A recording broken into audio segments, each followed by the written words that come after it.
یا صاحب الزمان یا وارث قرآن. بہرحال وقت نہیں کہ میں اور مزید گفتگو کو جو ہے وہ آگے بڑھاتا. کربلا اخلاق کی جگہ ہے. کربلا میں اقدار کی جنگ نہیں لڑی گئی، کربلا میں قدروں کی جنگ لڑی گئی. کربلا انسانی قدروں کو زندہ کرتی ہے. دشمن آیا، روکا، امام نے کہا ہزاروں کا لشکر ہے، امام نے کہا ان کو پانی پلاؤ. سب کو پانی پلایا، حتیٰ جانوروں کو بھی پانی پلایا. کیا قدر، اخلاق. انہوں نے کیا کیا؟ جانور پانی پیتے رہے مگر رسول کی اولاد پیاسی رہ گئی.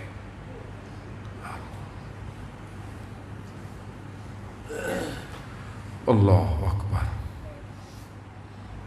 پانی تک پہنچنے ہی نہیں دیا، بچے پیاسے رہ گئے. ایک ہی پہنچا پانی تک بس، اور وہ جو پہنچا اس کا کردار کتنا بلند تھا.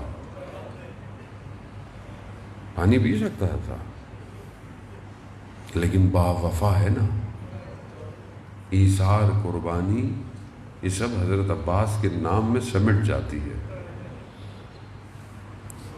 یہ آسان نہیں ہے. کردار کی بلندی دیکھیں آپ. پانی ہاتھ میں اٹھایا ہے، پانی نہیں پیا. آج تک پانی سرداب میں حضرت عباس کی قبر کے گرد گھوم رہا ہے.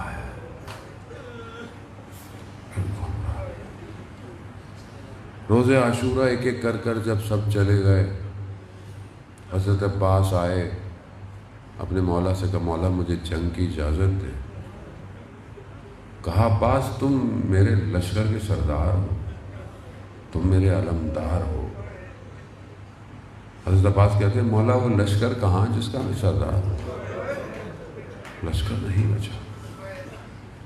اجازت نہیں ملتی حضرت عباس. اگر اجازت ملتی نا تو آپ یقین کریں صرف یہ علی کا بیٹا عباس کافی تھا، ضرورت نہیں تھی کسی اور کو جانے کی. لیکن کیا کریں، حضرت علی نے مانگا ہی حسین پر قربانی کے لیے تھا. حضرت علی نے زندگی میں کوئی آرزویں نہیں کی. دنیا جس کی آرزو کرتی ہو اس علی کی کیا آرزو ہوگی. کہا عقیل میری ایسے گھرانے میں شادی کراؤ کہ جہاں شجاع ترین بیٹا پیدا ہو. شجاعت کیسی ہو کہ جو پانی پہ پہنچ جائے مگر پانی کو نہ پیے. اللہ، یہ شجاعت ہے. شجاعت سے لڑنے کا نام نہیں ہے. قدرت رکھتے ہوئے کام کا نہ کرنا شجاعت ہے. اب یہاں پر جب جنگ کی اجازت نہیں ملی نا روز عاشورہ، تو دیکھتا کہ بچوں کو پانی کی پیاس ہے. ہمارا کس طرح وہ چھوٹی شہزادی نے چچا سے کہا کہ پانی لائیں، بچے پیاسے ہیں. بس وہ پانی کی اجازت جو ملی.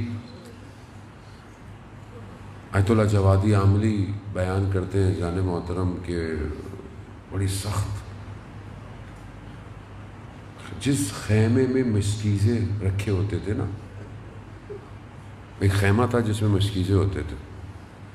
پانی تو نہیں ہے، نہ جانے کب سے نہیں ہے، یہ تو نہیں پتا کب سے، لیکن مشکیزیں رکھنے کی وجہ سے وہ جگہ کبھی تو نم ہو رہی ہوگی، کبھی تو گیلی رہی ہوگی. کہتے ہیں کہ جب حضرت عباس مشکیزہ اٹھانے گئے نا تو یہ چھوٹے چھوٹے بچے اپنے لباس کو سینوں سے اٹھا کر اس نم مٹی پر سینے رکھے ہوئے، شاید کوئی ٹھنڈک مل جائے. ذیشان حیدر جوادی پڑھا کرتے تھے کہ حضرت عباس کا کلیجہ پھٹ گیا ہوگا. مشکیزہ اٹھایا.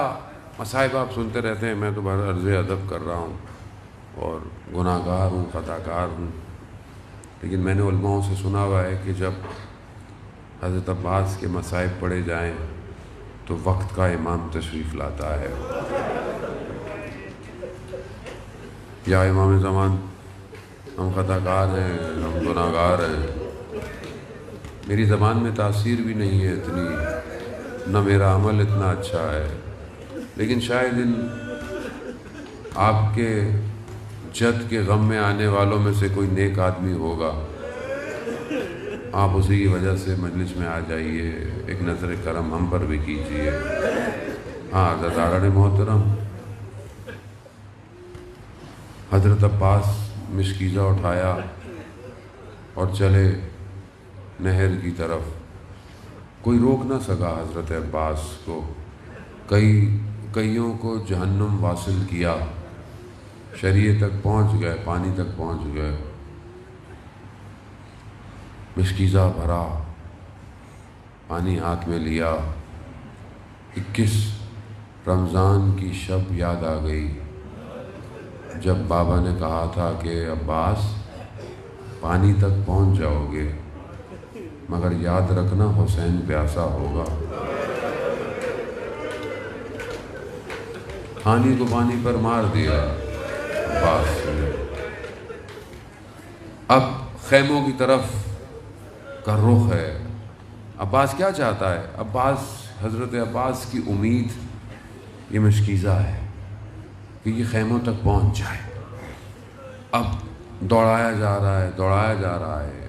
بعض مقاتل کہتے ہیں کہ حضرت عباس بلند ہو کر دیکھ رہے ہیں خیمے کتنی دور رہ گئے ہیں. بچے پیاسے ہیں نا، انتظار کر رہے ہیں. دشمن نے دیکھا کہ عباس کو روک نہیں سکتے. حضرت ام البنین سے پوچھا کہ عباس کیسا تھا؟ کہا عباس سے بڑا شجاع کوئی نہیں تھا.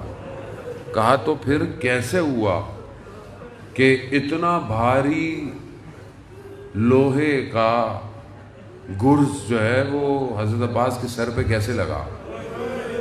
ممکن نہیں ہے جب اتنا شجاع آدمی ہے. کہا ان ظالموں نے پہلے دایاں بازو پھر بایاں بازو تاکہ دفاع کی طاقت ہی نہ رہے عباس میں. اللہ اکبر اللہ اکبر. یہ تو وہ ماں جانتی ہے جو جنت البقیع میں 4 لائنیں کھینچ کر گریا کرتی رہی.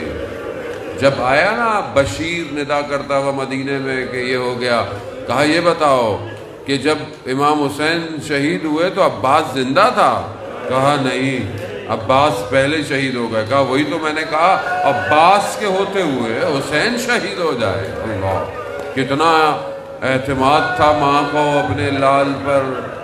اللہ اکبر اللہ اکبر. ہاں عزیزان محترم، اب دایاں بازو بایاں بازو، پھر بھی رفتار رک نہیں رہی.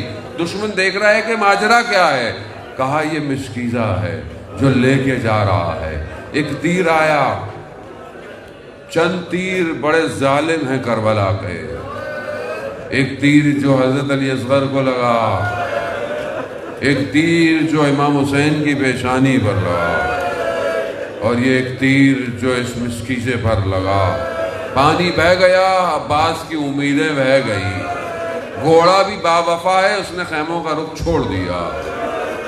تیر آیا، آنکھ پہ کہتے ہیں لگا. اب کوئی چیز آنکھ پہ آئے تو آدمی ہاتھ سے ہٹاتا ہے. اللہ اکبر اللہ اکبر. بس آہنی گرز آیا. کس طرح میرا مولا زین سے زمین پہ آیا نہیں پتا. جب کوئی اونچائی سے نیچے گرتا ہے نا تو اپنے ہاتھوں سے اپنے آپ کو روک. لیکن میں قربان جاؤں ان 2 ہاتھوں پر. آج جوانوں کے ہاتھ علموں کو اٹھائے ہوئے حضرت عباس کے ہاتھوں کی نشانیاں ہیں. اللہ. ہاں عزیزان محترم، اب یہ سارے اب ہاتھ حضرت عباس کے لیے ہے. مولا 2 ہاتھ کاٹے تھے، سارے ہاتھ آج آپ کے لیے ہیں. بس یہ گرنا تھا میرے مولا کا. میرا چوتھا امام کہتا ہے میں نے اپنے بابا کو دیکھا، کمر پکڑی ہے انہوں نے، کہا ان کسر ظہری، میری کمر ٹوٹ گئی ہے. نہ جانے کس طرح امام حسین اپنے بھائی کے بدن تک آئے. عزیزان محترم، پہلے جب امام آتے تھے بڑی تیزی سے آتے تھے. کیوں؟ کیونکہ خیموں کی حفاظت کے لیے عباس ہوتا تھا۔ اب ایک نگاہ خیموں پر ہے، ایک نگاہ حضرت عباس کے بدن پر ہے۔ پوچھنے والوں نے پوچھا کہ حضرت عباس کا بدن کیوں نہیں آیا؟ سارے بدن آئے، سب اٹھا لیا، حضرت قاسم کے بدن زمین پر جو ہے وہ ٹانگیں جو ہے وہ جا رہی ہیں، سارے بدن آئے، مگر عباس کا بدن خیموں میں کیوں نہیں آیا؟ ہر علماء نے اپنے اپنے وجود سے باتوں کو بیان کیا ہے۔ کہا کہ مولا پہنچے، مولا نے اپنے بھائی کا سر جو ہے وہ اپنے زانوں پر رکھا ہوگا، آنسوؤں کو صاف کیا ہوگا، نہ جانے کیا وصیتیں ہوں گی نہیں پتا، لیکن کہتے ہیں کہ بدن کو اٹھانے نہیں دیا۔ بعض کہتے ہیں کہ حضرت عباس با وفا تھے، بغیر پانی کے بدن بھی نہیں جانا چاہتا تھا۔ بعض کہتے ہیں کہ نہیں، حضرت عباس جانتے تھے کہ میرا بھائی، میرا مولا بھوکھا اور پیاسا، زخموں سے چور چور ہے، علی اکبر کا داغ ہے، نہ جانے کتنے داغ، اب یہ میرا بدن بھی کیسے اٹھائے گا؟ بعض علماء کہتے ہیں بدن اس قابل تھا ہی نہیں۔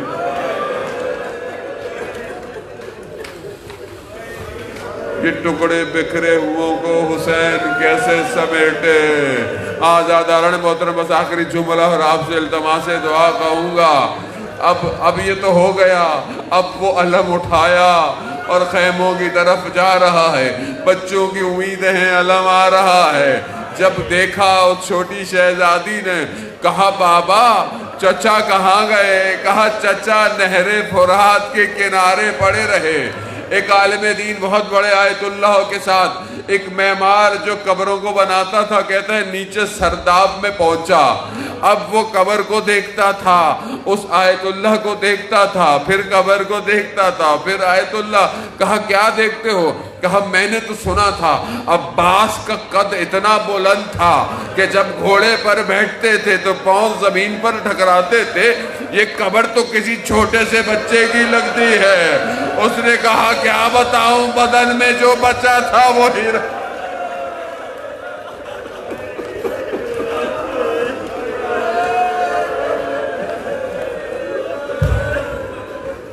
ماتم حسین۔